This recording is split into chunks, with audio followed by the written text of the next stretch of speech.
Hello, everyone. I'm PJ Williams, and this is episode 7 of Real Conspiracies, where I dive into the occult symbolism and hidden messages inside of your favorite movies and video games. And I have not had the chance to do a kids movie yet. And I thought, look, I'm a millennial. I have kids. I've seen the Lego movie. Let's just see if there's anything there to talk about. And I have to say, there is so much more to this movie than you probably thought, whether you've seen it once, twice, or 100 times. So I'm going to be diving into all of that. And I hope you guys enjoy this episode.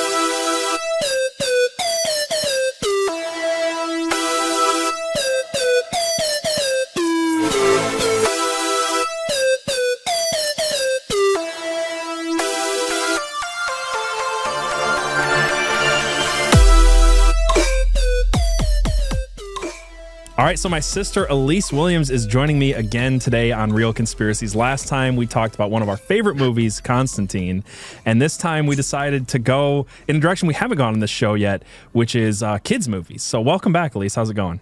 Yeah, good. Thank you for having me back, and thank you for picking a movie that's more my speed this time, so I could actually keep great. up. It was so great because we got to geek out over a movie we loved, and we got so many comments that was like, oh, don't ruin this movie. I love it. And I'm like, dude, I still love it. I still love the movie Constantine. Like, I recognize what it is, but I love the movie. And I think this is the same thing. Lego Movie was one of the movies that Deanna and I love to watch with our kids, along with Spider-Verse, which also involves the guys who created and Sonic and things like that. So I was telling her, she's like, don't ruin this for me. Like, I'm not ruining the movie, but there is a clear message here that I'm seeing now for the first time that I didn't before. And I think we'll get into it and why I think it's important to expose these things and talk about them. But still love the movie. I mean, you like this movie too, right? I love this movie as well. I think it's super cute. I laughed so hard at so many parts, like the jokes and the tropes that they make fun of and all of it. So I watched it with my girls just the other day before we picked it. I was nice. You're like, you know what? I'm watching this with my kids. Let's just cover this. Someone challenged me today to make a Real Conspiracies about Air Bud, and I'm like, I shouldn't say this on the show. I shouldn't say challenge accepted, but it would be kind of funny. It would be hilarious. The occult symbolism in Air Bud. No, I'm just kidding. But this one actually does have a whole lot here. And before we get into it, let's just go through what this is. So the Lego movie came out in 2014, which is earlier than I thought. I thought it came out after my son was born. I didn't realize it was that long ago. And some of the references I thought it was more recent. Some of the references are funnier knowing that time frame. We'll get into that in a minute. But this was written and directed by Phil Lord and Christopher Miller, and it starred the voices of Chris Pratt, Will Ferrell, Elizabeth Banks, Morgan Freeman, and basically everyone who is even semi-famous during the time. I mean, it's got like a huge cast. It is a huge cast, semi-famous and semi-funny, or totally funny. But I mean, it had big names, but I'm just saying, like, it had so many names. It was like, even if you were, like, I don't know how famous Charlie Day was back in 2014, but I mean, I didn't watch Sunny in Philadelphia till more recently. I think that was out back then, but lots and lots of names. A lot of big names doing small parts and stuff like that. I was only disappointed that Harrison Ford didn't reprise Han Solo because Billy D. Williams was the voice of Lando, and I can't remember his name right now, but the British guy did the voice of C-3PO, C-3PO, and so that was cool. A lot of big names in it. It cost about $60 to $65 million to make, and it grossed $470 million worldwide, which placed it third on the list of 2014's most valuable blockbusters. So very successful movie. Has a 96% on Rotten Tomatoes, which is one of the times I agree with Rotten Tomatoes. It's a legitimately funny movie. It's a good movie. Michael Rechtenstaufen. Oh my gosh. Why? Just change your last name. Do the Hollywood thing. Change your last name. Rechtenstaufen on The Hollywood Reporter wrote, arriving at a time when feature animation was looking and feeling mighty anemic, the Lego movie shows them how it's done. Susan, another name I can't pronounce, of RogerEbert.com. I should stop you. You know who you are, Susan. You know who you are, Susan. She gave it a 4 out of 4 stars, and she said it still might be a 100-minute commercial, but at least it's highly entertaining and most surprisingly a thoughtful one with in jokes that snap, crackle, and zoom. I'm sorry. Okay. Whenever I read snap and crackle, I immediately think pop. So when you change to zoom, it just throws me off a little bit. But I mean, what do you think that's basically? What would you give this movie as a rating? Yeah, I would probably give it a high rating up there, even knowing what we're going to go into. Sure. It's so when you can make a kids movie that everybody enjoys, including parents. I'm always like, you nailed it. Thank you. Right. I'm not hating my life while I... It's got so much for the kids, and it's got all these nostalgia references, which us millennials are all about, the nostalgia references and stuff like that. So it just hit all of the nails on the head. It was fast paced. It was funny. It had good voice acting and all that stuff. Yes. It was a fun movie. Yeah. But to dive a little, let's not even dive deep first. Let's just talk about the surface message of this movie, because I want to know. I watched this movie. Not back in 2014, I don't think, but I watched this movie with my family a few years ago. We all really enjoyed it. We watched the second one. I didn't care for Lego Batman. I know everybody's going to be mad at me for that one. I didn't think it was that funny. But we all liked it, and I watched it again and totally saw a thing I didn't see before that was so prominent. But the surface message, what you took away from it, or what you think that the normal person took away from it, like what would that be in your estimation? I think, like, on the surface level, without digging in too deep, is just creativity is good, and your individual talents are something to be I keep wanting to say like rejoiced, but celebrated. That's the word. And it's good to be different. It's good to kind of throw out the rule book, if you will, and create. And it's okay, and everything's good. Be imaginative. Do more. But yeah, that's definitely that's the surface, like feel good kids message, and then beyond that, there's like some references, obviously, to like Lord Business and to corporatism. I mean, I would say like what I originally remembered from this movie is like, okay, here's a world where everybody listens to the same music, does everything by instructions. Everybody's kind of an NPC. The main character is the most NPC of all NPCs ever created. Even the NPCs don't remember him. Right. And it's just like, it's a movie, at least what I saw originally, it's a movie about conformity and, how everything is kind of mass produced. People spend $37 on a cup of coffee and don't care, and listen to crappy music, and they watch crappy TV shows about people losing their pants. I mean, it's like a criticism, or a critique, I should say, of modern culture and kind of the shallowness of all of these things and corporatism and all of that stuff. And that's just like a really vague kind of notion I got from it originally. And then I wanted to look into what critics said, and I found out that the critics literally cannot agree what this movie's about. Talking on the surface, but like a political... All of it, right? And what they say is we've got... Bilge Abiri at Vulture that says it's, quote, practically communist. This film is about a proletarian Lego revolution. Emmett, the movie's bland and feeble-minded hero, inspires his fellow citizen toys to break the chains of routine and rise up to be whatever they want. So it's communist from one guy. John Hayward at Breitbart said it's anti-communist. He said it's, quote, a joke played at the expense of knee-jerk leftists like Michael Moore, who rushed to embrace the movie as a socialist primer for the tots because the villain is named President Business and bears a passing resemblance to Mitt Romney. The joke is on the left, on the lefty fools who didn't see the movie because it's evidently a devastating slam at socialism, particularly the Obama model of government business cronyism. Capitalism has sold socialists the Lego bricks that they need to bury themselves. Oh, so two very different takes. Good one. Two very different takes. I mean, I kind of agree with Breitbart, John Hayward, a little bit in that often what seem like digs at capitalism that you would think are a pro-Marxist thing are really digs at a crony version of capitalism where you've got oligarchs by a different name. So I always kind of agree with that take a little bit. Fox News host Charles Payne said it's an anti-business movie. He said Lord Business / President Business looks a bit like Mitt Romney, and Hollywood embeds these kinds of anti-capitalist message and gets away with it. I didn't even think about Mitt Romney, but hearing so many people say it. But I guess that was very relevant at the time. So 2014. And I don't know when I watched this. I think that's been like 2018, maybe it wasn't even until 2020. It was maybe during the lockdowns that I finally saw. When you had nothing else to do. Right. Yeah. Probably when I was laid off of work. Right. Molly Hemingway at The Federalist, she says it might just be the most classically liberal film in the history of filmmaking. It's also about the importance of hard work, creativity, ownership, innovation, and human dignity. It really is anti-crony capitalism, which only furthers the classically liberal message.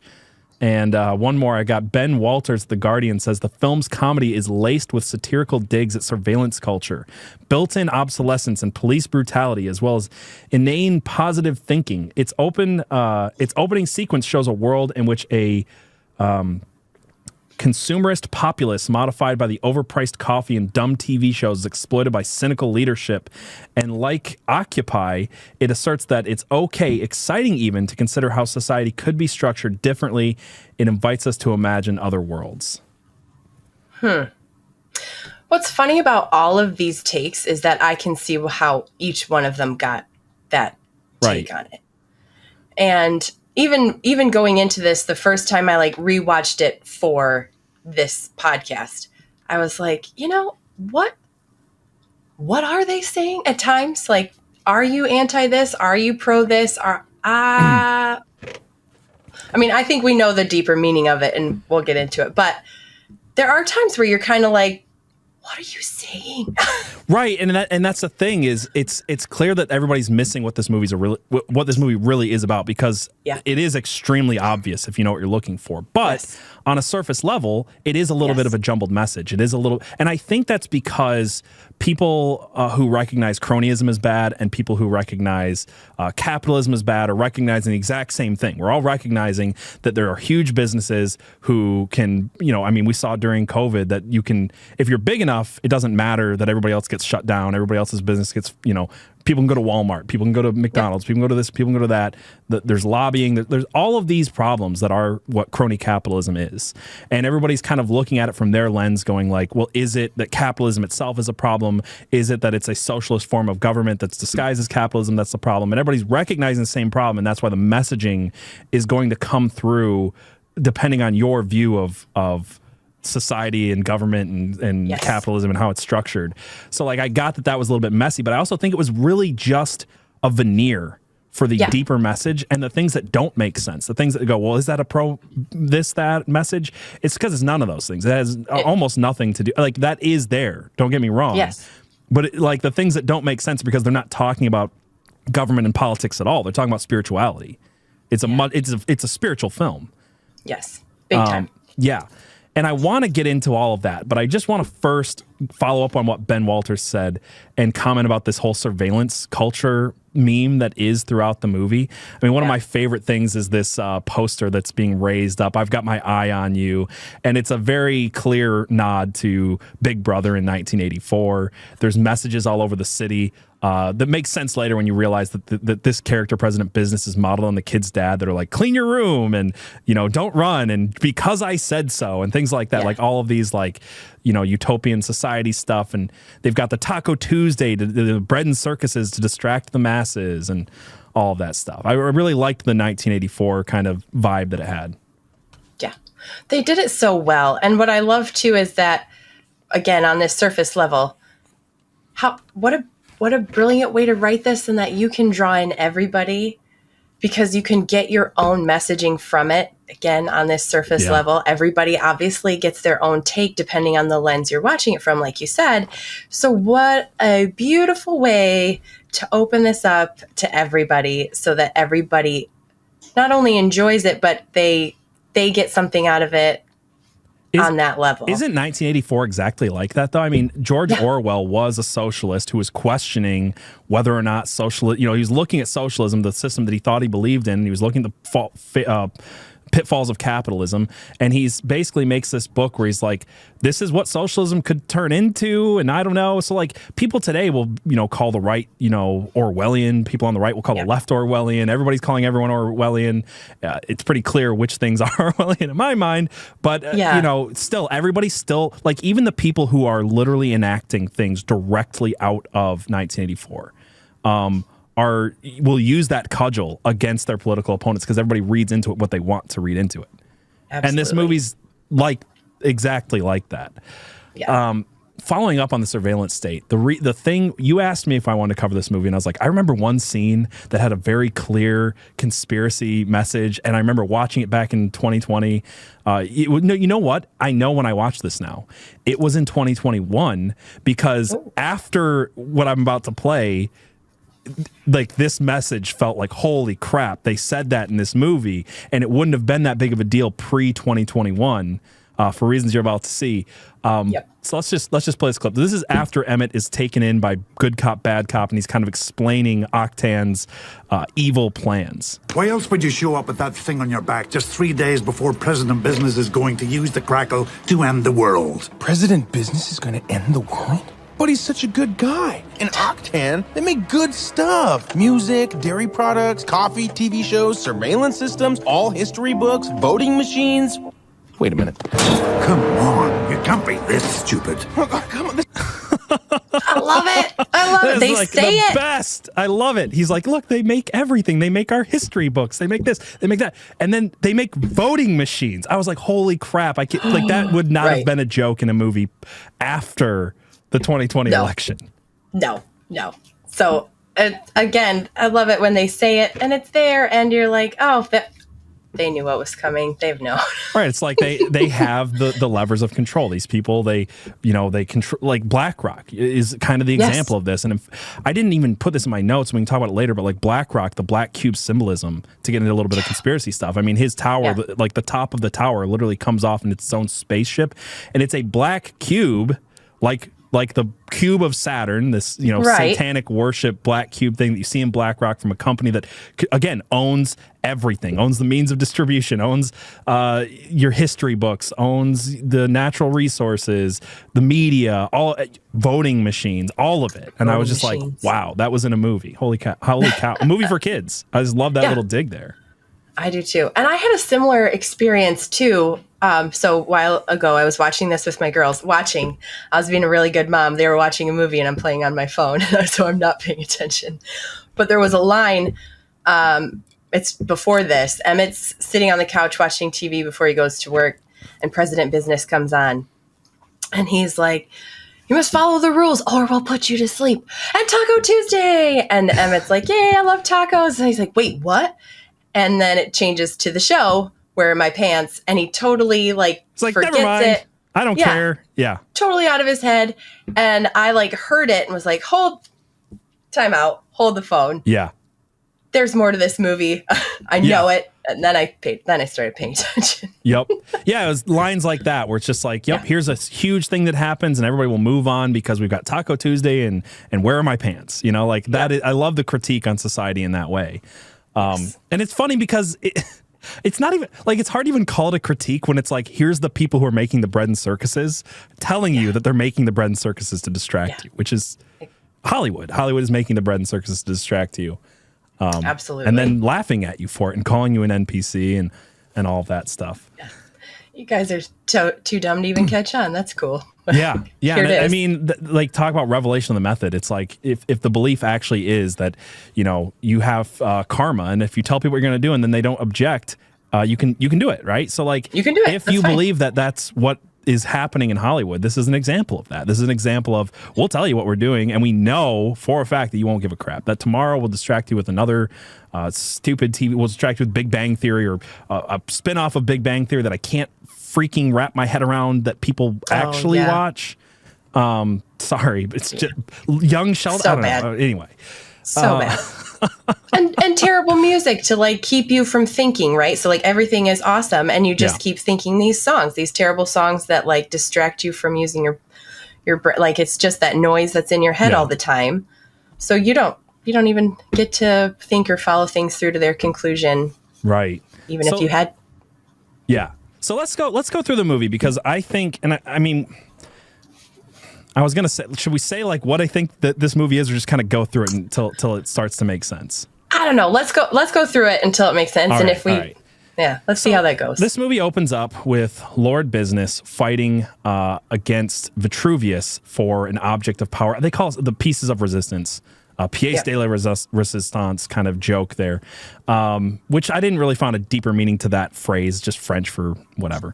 What I'm noticing is they're fighting over objects of power, and when they, when he takes away the object of power from Vitruvius, and Vitruvius has this prophecy and all this stuff that sets up the story, he carries it away in a literal ark.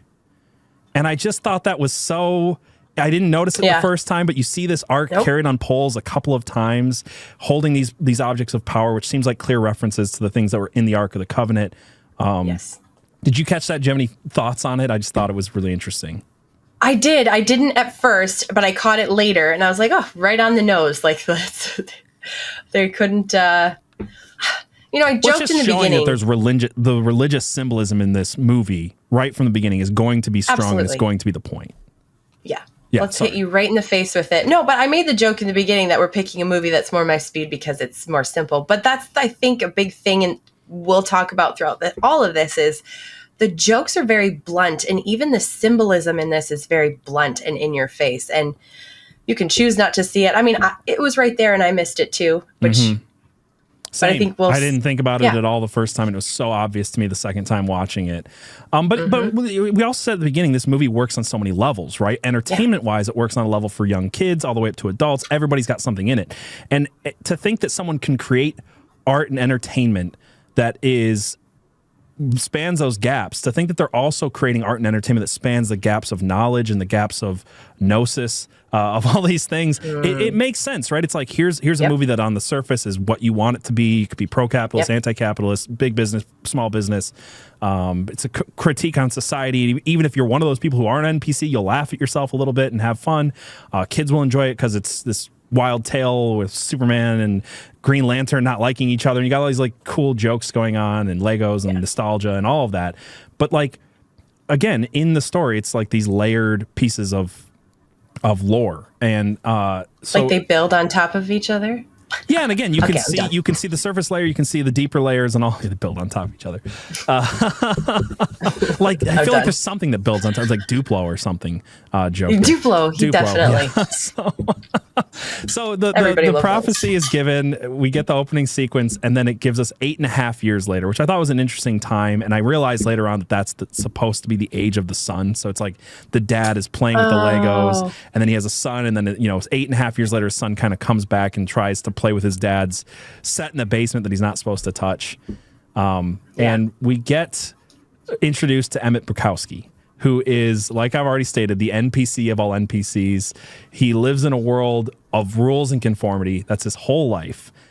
He literally has an instruction book on how to breathe. He likes everything. He has no personality. He tries to connect with people. But like, that was another thing that I found interesting post-COVID was it's really a story about how people are all in bubbles and not connecting. That we all have our entertainment and our things to keep us separated and not have any like relationships with each other. Before I move on to the big thing that happens, do you have anything to say about Emmett or this society? Just that, like I put in my notes too, like he literally needs instructions for breathing. He steps outside, he's like, don't forget to get dressed. Oh, almost forgot that one. Like, greets everyone, everything is awesome, and doesn't connect to anybody. Every time somebody says they like something, he's like, I like that too. $37 coffee, awesome, like everything.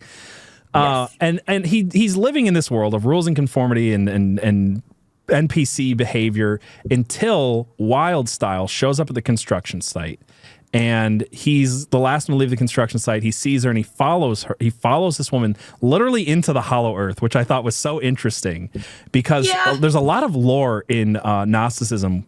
And what I'm getting, I'm just going to say it now. Like this is a Gnostic tale. This is so clearly like I'm going to cover The Matrix soon, but this is the most clear movie I've seen outside of The Matrix. Star Wars is that too, but it's less clear of what this is. And this movie hits all of the points of the Gnostic tale better than any movie I've seen, again, outside of maybe The Matrix.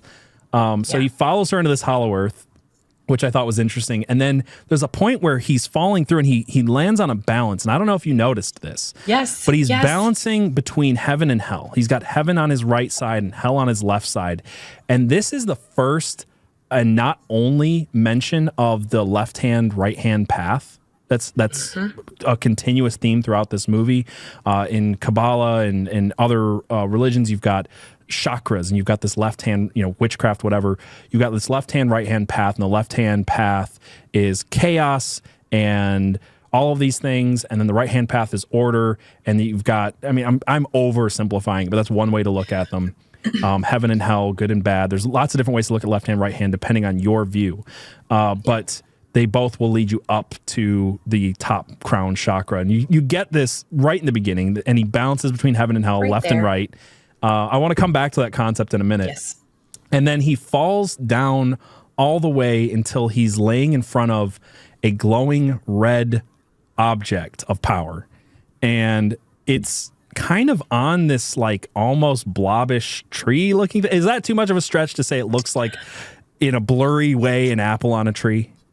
That I could see that. I didn't see that originally, or the times that I saw it, but I can see where that. It's obscured enough, but it's also like it's true without it being literally true type thing. Like the metaphor is the exact same metaphor as the Garden of Eden. And this is where the dividing line between Gnosticism is ultimately begins and ends, really, is that in the Garden of Eden, the taking of the forbidden fruit of knowledge of good and evil was either a rebellious act against God in a good way or a rebellious act against God in a bad way. Like that's the defining line between Gnostic beliefs, and Gnosticism is really the same ancient Babylonian mystery school belief that you'll find in Rosicrucianism, Freemasonry, what other ones am I missing? Kabbalah, all of these things. They all have these exact same concepts, that Lucifer, the light bringer, actually bringing the knowledge of good and evil to mankind for their benefit. And if it wasn't clear this is what it is, he's like, I don't have my instructions. And then he steps literally over instructions that say, don't touch the strange pieces. Right. And he steps over it. And then he takes this forbidden fruit from this blob tree thing. And that's when his eyes begin to open, like literally open in the most psychedelic LSD trip kind of way imaginable. There's so many LSD or DMT spirit trip references in this movie. This is the first one. There's actually, I think, three throughout the movie. And it's the third one, which is symbolic of his final awakening into gnosis. But his, again, in the Bible, what Lucifer, what the serpent promises is that your eyes will be opened and you will be as God. And this is Emmett's first taste of the forbidden fruit, and it's his first experience of his eyes being open, going from an asleep NPC to an ascended master builder. It's pretty obvious what it is, right? I'm not stretching. Pretty much right on the nose. No, I don't. If you know the story, it's all right there. Right. Laid right out for you. Absolutely. Right. So he begins his gnosis journey, his journey towards knowledge through this DMT trip, and he wakes up the next day. I don't know if it's the next day. He wakes up in a police interrogation room with good cop, bad cop, which is one of the funniest characters in this movie. Yes. Agreed. Like, I don't like Liam Neeson for a lot of reasons, but that was hilarious. He did a good job. I've watched a lot of cop shows. Isn't there supposed to be a good cop? Oh, yeah, right here. Flips his face. It's really good. And good cop, bad cop is a clear symbolism of the duality of man, right? He's this dual character. He's both. And he even erases his good side at one point and literally chooses the left-hand path, which is interesting. There's another point where the characters are shown literally taking a left-hand path, and it's so hidden that I just found it like 5 minutes before we started this recording. So I have it on the screen here.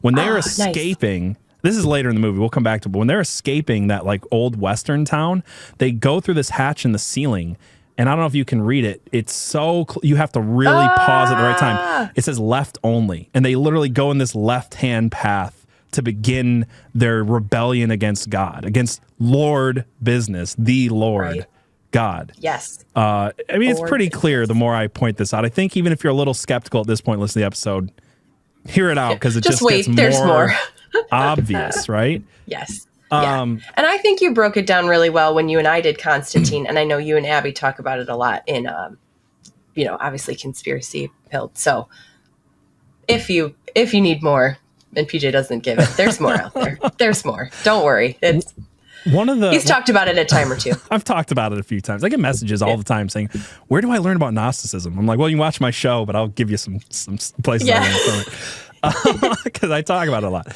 Because again, I think that like what we're seeing is the fundamental. I already pointed out, but it's like, here's the difference. If you believe in the Garden of Eden, at all in any way. There's only two ways to interpret it, and there's the Christian way to interpret it, and then there's the way that all of the mystery schools interpret it, and they're diametrically opposed. So Bad Cop is one of these minor rulers of the world working underneath Lord Business. And this is where you get into this concept of the archons, which is a Gnostic concept. And the archons are literally inorganic beings created by the demiurge or Yaldabaoth, the being that we know as God. In Gnosticism, they believe he was a god, but he was a lesser god that was created through union. It's a whole mess, right? Yeah. Basically, one of the what is it called? The Barbalos, one of the female aspects of the Barbalos had a thought outside of marriage and birthed a god that created the world that we live in, and that all physical matter created by Yaldabaoth, this god, the one that the Christians call God, is bad and evil, and that everything material is bad and evil, and you have to ascend by becoming fully a spiritual being. Like, that's the premise of it. But the archons are his angels. They are these inorganic beings created by the demiurge, created by Yaldabaoth, and they are often depicted in Gnostic texts and literature as jailers who imprison the divine spark in human souls. And this is clearly what these robots are. I mean, I say that Good Cop, Bad Cop is one of them because he's working directly underneath, but he might be like another minor deity or something in this tale. But I think they kind of use him as both. They do, right? But like, clearly everybody working for him, all of the cops are literally robots. They're all archons, and they are all holding the divine spark. Literally, they go with that concept and that imagery in this movie. They're holding them in prisons that look just like the Matrix, which is not, I'm going to talk about it again in a few weeks, but they're holding them in a think tank where they're literally draining their brains for the power of their brains for I mean, it sounds like the archons is my point, right? Yeah, they're using their creativity to create what they have. And again, on a surface level, I just have to say that I love that the robots are called micromanagers. Well, those are the other robots, though, aren't they? Aren't those the ones? Yes, those are the ones that look directly like the Sentinels out of the Matrix. Yes, because they're the same tale. Because it's the kids' version of the Matrix in so many ways.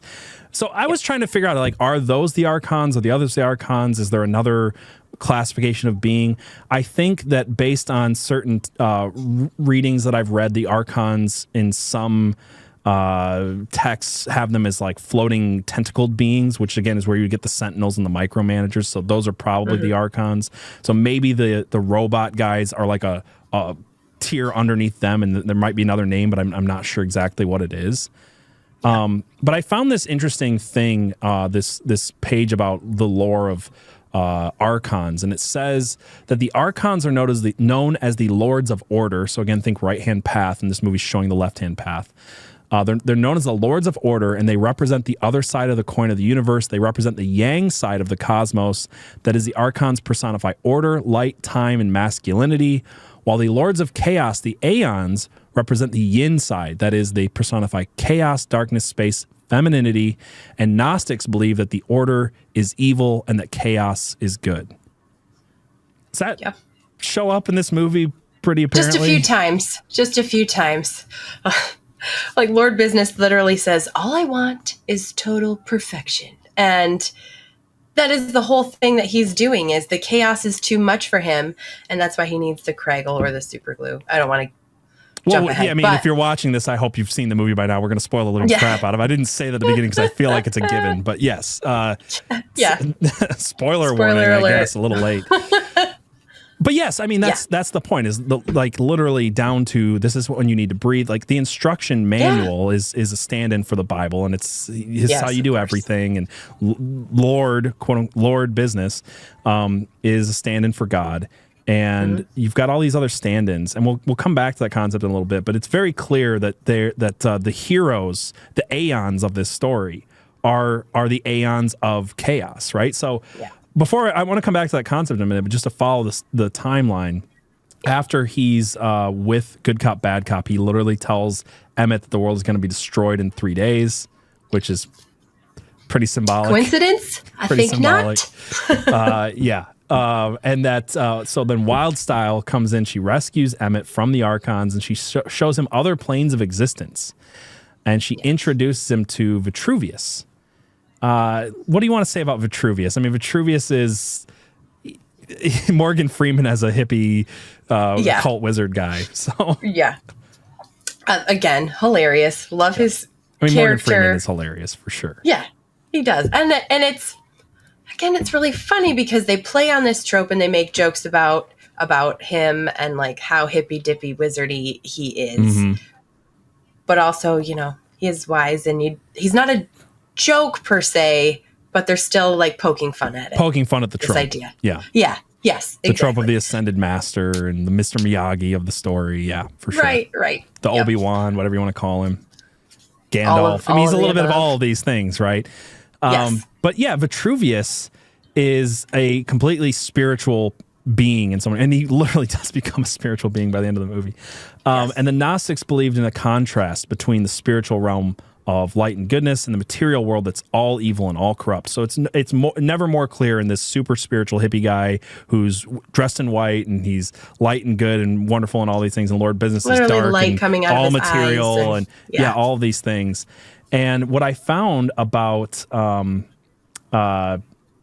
Vitruvius is that he has this symbol on him in the beginning. So later on, he's got like his robe is open and you see literally like a tie-dye shirt and like hippie clothes underneath of his robe. He's kind of let himself go. But when you first see Vitruvius, he's wearing this medallion and he's all dressed in white and he's all perfection and all great. And I wanted to figure out what this symbol was, and it's not actually hard to find. It is the symbol of Ishtar. He's wearing he's wearing the symbol of Ishtar. And Ishtar is known as is the mother goddess. She's also known as Inanna and Aphrodite, the goddess of sex magic, transgender. I've done a whole episode on this, but transgender pride parades are in worship to Ishtar. So many transgender movements are based on and named after Ishtar and Aphrodite because 4,000 years ago, I think, they had the first pride parades in June for Ishtar, where men would dress as women and women would dress as men. So it's a very old, ancient belief, and this is his symbol that he's wearing. Ishtar, to the Gnostics, is the remembrance of the divine self. So we get a lot of symbolism of the divine self, of everyone can be special, that everyone has that unique spark in them, and that the divine self can ascend to become gods. How wonderful. Right. Again, it's just like it's a clear distinction. Like there's two ways to look at these stories. It's there's a creator God who's good, and then there's the I can become God, and that there's this light bringer Lucifer that'll give me all these things. Mm-hmm. Do we want to talk about Lucifer real quick, since we're getting into names? Come back to the story in a minute. You said it to me. You're like, "What's Wildstyle's real name?" And I was like, "The DJ," but no. Her real name is the DJ. Apparently, the joke was that there is a DJ named Wild Styles. It's just spelled differently, so they were making that. Yeah. Gotcha. Anyway, are you a DJ? Are you a DJ? Is this say on your birth certificate Wild Style? Let's not talk about my name. Why does she? But that's an important line. Why does she not want Emmett to know her name until he's bought in? Yep, exactly. And it's not till the end. Even her boyfriend, sorry again, spoiler alert, Batman, doesn't know her real name. Right. He's like, who's Lucy? Yeah. And Lucifer. It's Lucy. She literally leads Emmett to the forbidden fruit and is named Lucy, and she's the embodiment of the pure creative self that gives the knowledge that can ascend to become this master over everybody, right? And it's just another clear line of like Lucy leads you to the forbidden fruit, the divine knowledge that is good, and fights against the Lord in his high tower.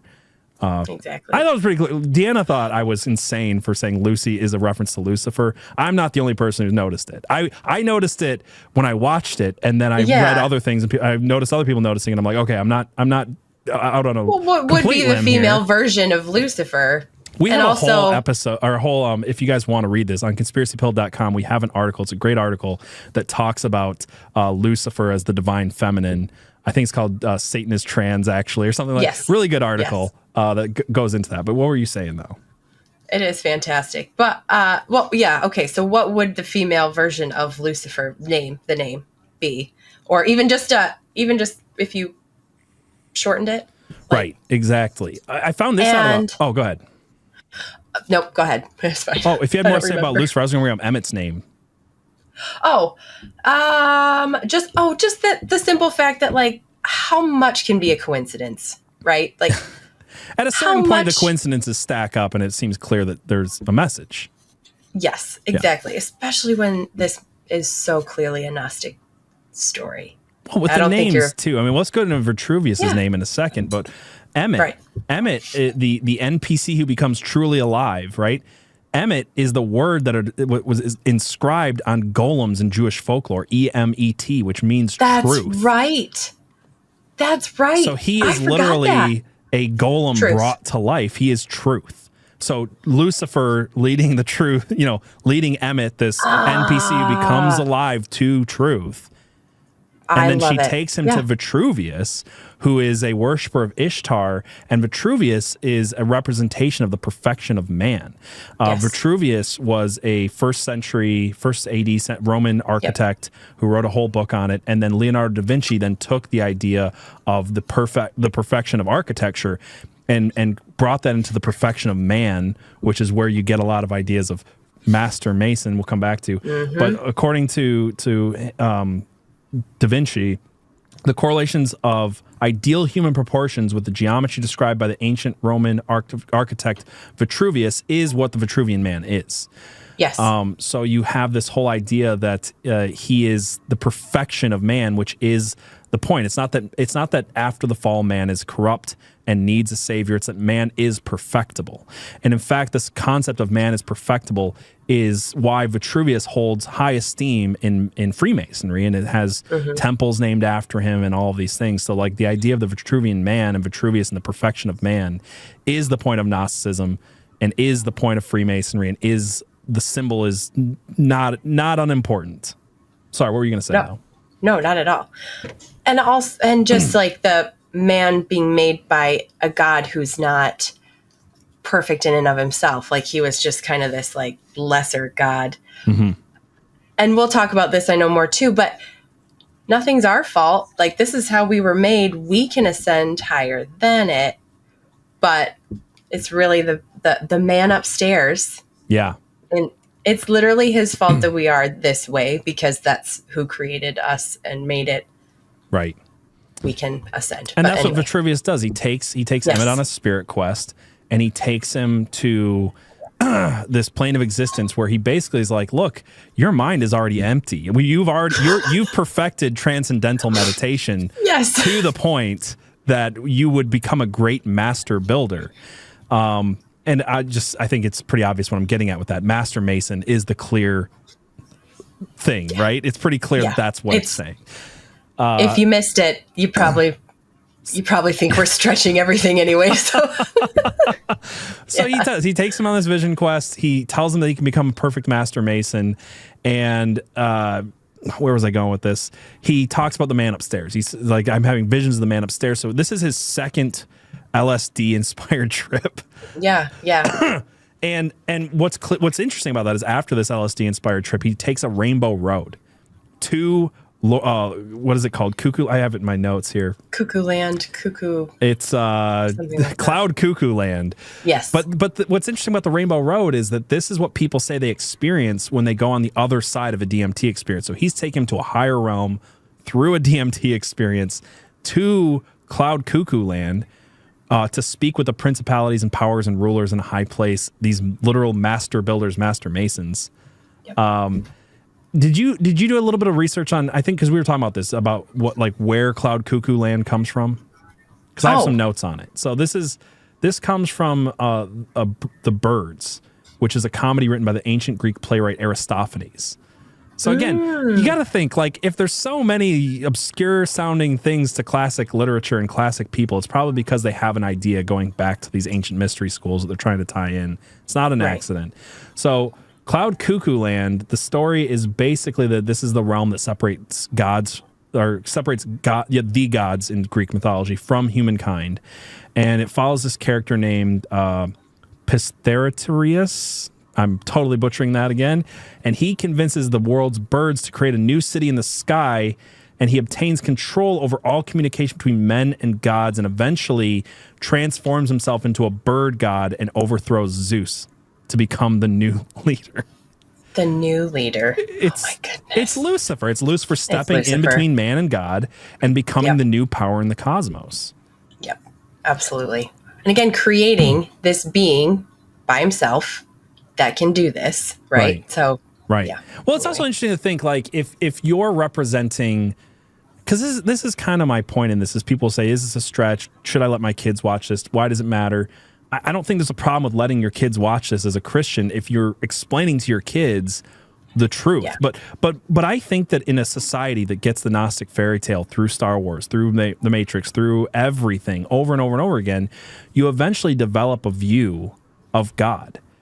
Because God is represented as evil so many times that the person who's opposing God must therefore be good. And in this, since Lucy is the main one opposing God in so many ways, Lucifer, what I find so interesting is that she's over and over and over again saying, I wanted to be the transcendent master that overthrew and sat on top of the world. Right? Like, she's I wanted to be the special. But she's also saying, but you know what? Even though I wanted to be that, I will let a regular lowly human ascend to that ranks. And it's like, that's the devil's bargain that you're buying into and believing going down this trail, is that Lucifer is going to give you power and not just use you to take it. Like, that's, am I stretching there? I feel like, yeah. Nope, it's exactly that. It's like, look how gracious I can be. I'll be open and honest with you and vulnerable. Like, I wanted to be the special. And she says that even to Emmett, like, I was mad at you because that's what I wanted to be. But you know what? You are the special. Let me just take a step back. How gracious, how wonderful are you? Thanks, Lucifer. Yeah. So they get to this place, the Ascended Masters. And again, I just want to point this out. They take a left-hand path, follow a rainbow road of DMT to the Ascended Masters' homeland where there are no rules. And it's a good thing. Do as thou wilt is the first rule, the only rule of Satanism. It's the golden rule of Satanism is do as thou wilt, right? So like in this place, the only rule is do what you will, do as thou wilt. And it's chaos, and it's literally the perfect representation of the aeons of the chaos fighting against the order and the good, right? Yep. Or in their mind, the evil, the chaotic good against the controlled corporate evil, whatever you want to call it. It's pretty clear that this is what's going on. Yeah. And there's this really interesting imagery that happens here, where there's this battle in heaven, because this is a place on the clouds, right? This is a place that looks literally looks like heaven. And it ends with this fight between the Aeons and the Archons, the right hand and left hand path, the order versus chaos, and heaven burns and heaven falls. And it's got this whole heaven burning, heaven falling, and then the Aeons have to descend and flee into the ocean. And I thought this was so interesting because I've heard so many people theorize that the Bible and other things in ancient history are, when it's speaking of hell in the depths, it's speaking about the depths of the ocean. So I wanted to look into if there's like this Greek mythological reference there. And there's this thing called the Oceanus River in Greek mythology, and it was believed to surround the ancient world and connect the earth, the heavens, and the underworld. That the underworld, or Hades, was thought to be located on the other side of the Oceanus River.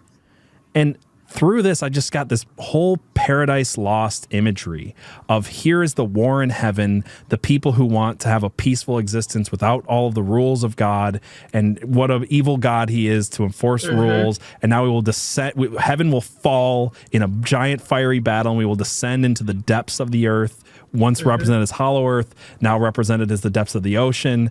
And that these fallen angel deity beings will descend to the depths of the earth and then wage a war against God. It's so, again, it was so obvious to me watching this. I was like, I can't believe I missed this the first time. Yeah. But I think that's part of it too, with it being so,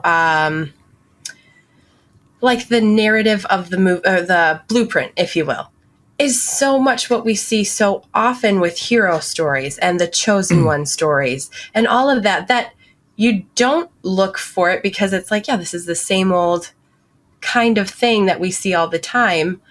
And so I think it's it's more palatable, and you're not looking for that's actually problems. Really interesting, because I think so often we're used to the hero's journey. We're used to the hero's story, and we've seen, like I said, it's like a Chinese water torture, drip, drop in our culture, that we have so blended Gnosticism and Christianity that we've fallen into these the ancient battle between the early church and the Gnostics, the Valentinian Gnostics and the Sethian Gnostics, and all these groups that Paul references, I believe.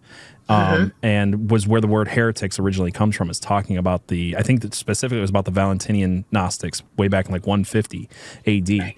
So the earliest mention we have of Gnostics is that they're heretics. So anyway, with that, we have seen this story so many times that we actually call the character in these stories the Christ figure. We call the person who has to sacrifice themselves and become the hero and do all these things as this Christ figure. And I think we've just kind of accepted that these stories are vaguely Christian in some way. But the Gnostics have a view of Christ as well. And the Gnostic view of Christ is that he's actually not the son of the demiurge of what we Christians think of as Noah's God, but rather he's the son of the one, of a good God that is above the demiurge and all this stuff.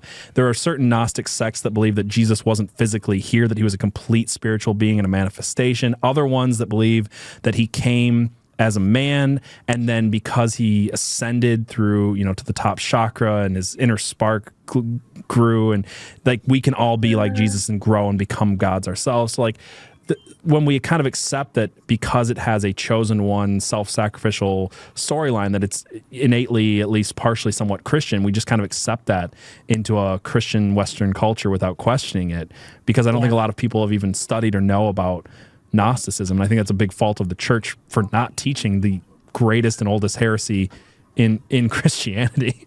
Absolutely. And preparing their people for this lie and for this, it's so palatable because there's truth in it, at least enough, like you said, and we see this. Right? I mean, if you're off just a little bit, eventually it's going to be way off. And that's how these lies always start. Yeah. And I think we also as Christians are so desperate to have something not only represent entertaining, us in but Hollywood.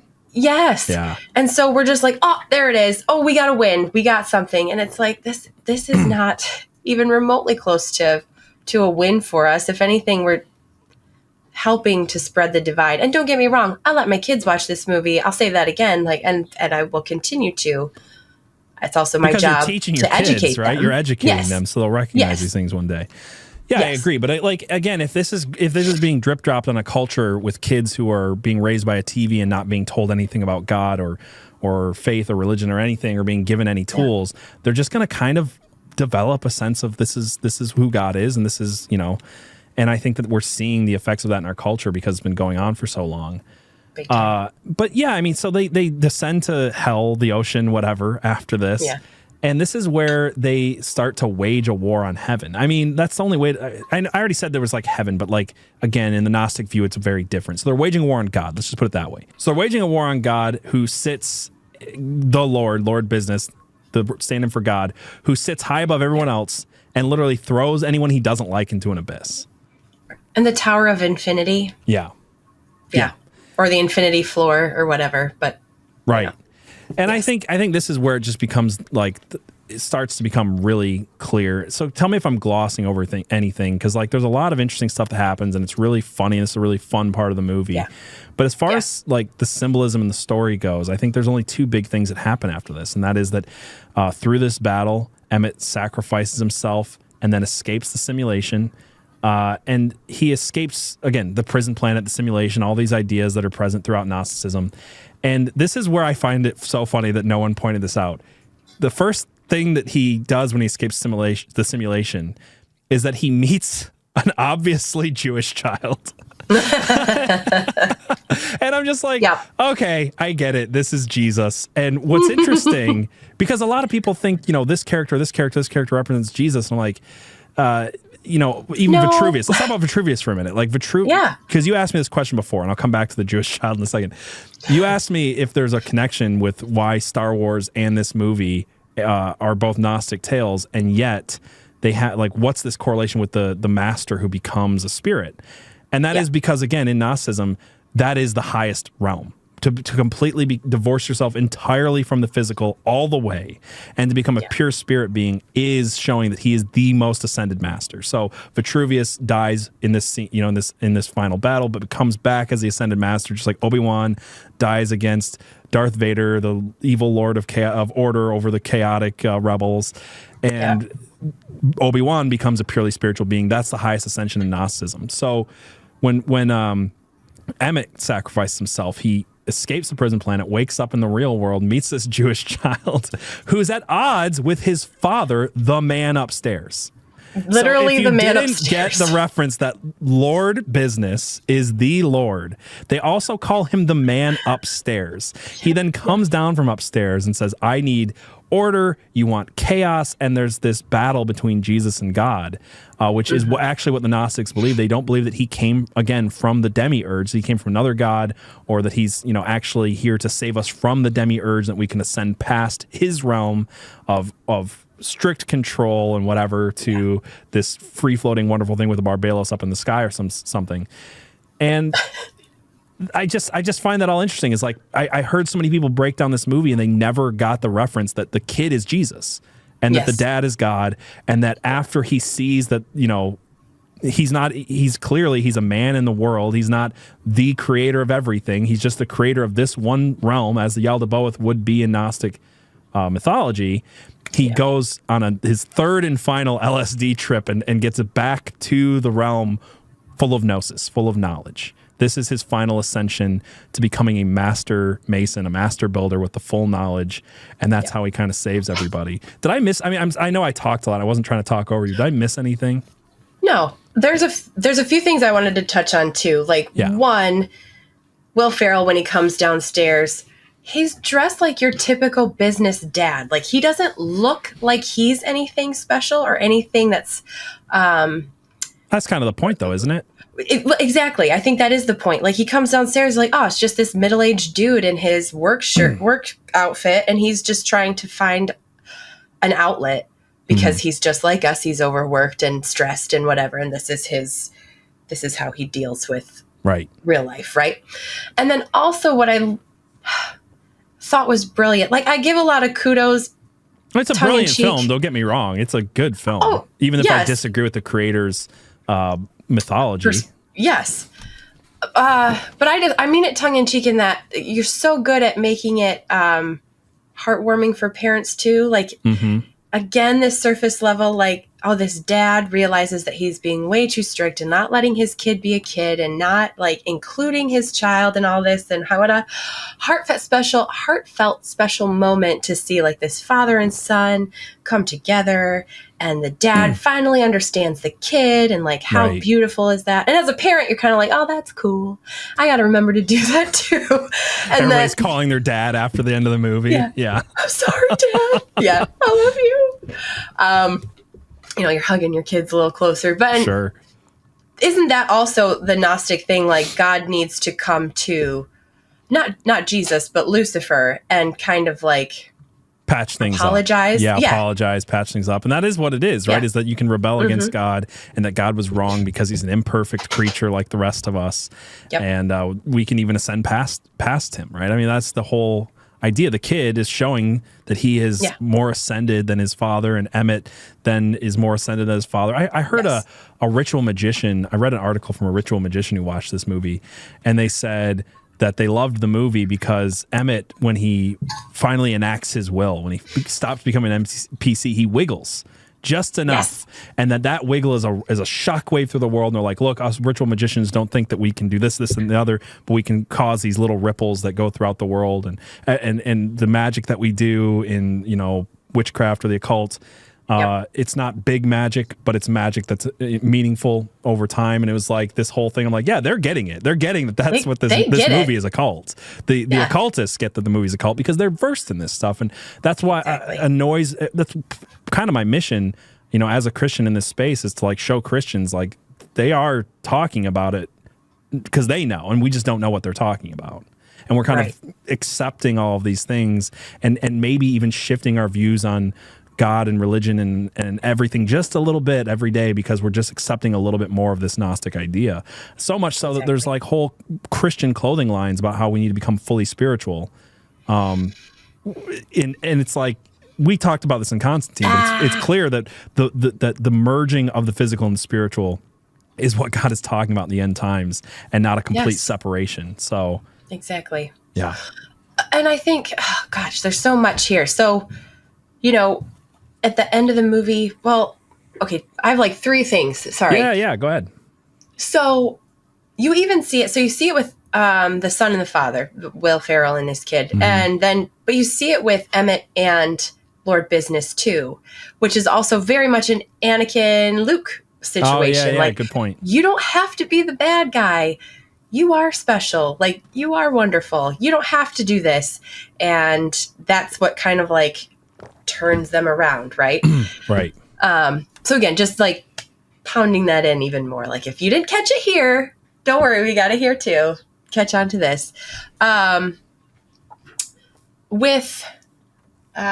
I lost it. Oh, Wild Style, when she gets on TV, first of all, I think it's hilarious. She's like, I'm on TV, so you know you can trust me. And it's like another poke at people who just take everything as gospel because somebody's on TV, or TikTok or whatever. But open your mind and just let whatever comes forth come forth. And I was like, you're again making this reference to opening yourself up to these things. Whatever weird thing comes into your head, just create it. Open your mind. Got all manifesting concepts in it and all kinds of occult concepts like that as well. Yeah. I didn't mean to gloss over those things, but it's very much there. The creation magic is, we're capable of creation magic is another message in this movie. Yes, big time. I also want to come back to, so if you had more points, let me know. Nope, go ahead. I want to come back to good cop, bad cop really quick because, again, if you look at the Gnostic, Kabbalistic beliefs, the Kabbalah tree is very important to them. And he starts off as the duality being one, right? So that is where the Kabbalah tree starts. He then takes the left-hand path. And then at the end, he comes back and merges. And so does the world. The world merges between the order of the man upstairs and the chaos of the Jesus figure of the little Jewish boy. And that it is that top chakra moment where everything merges back. Again, Emmett comes back with Gnosis, and the Gnosis is basically let's merge from the left-hand and right-hand path to reach that top chakra again. That is what the movie's doing in the end. It's not that chaos completely takes over. There is a meeting place between the left and the right hand, the organized religion and the chaotic magic religions and stuff like that as one. And that is the good ending of it, right? Right. Absolutely. And I think that's where people can get tripped up if you don't know this story so well, or that is the whole point, is that to bring both together. Right. You're like, well, is creativity chaos good, or is order good? And it's like, yes.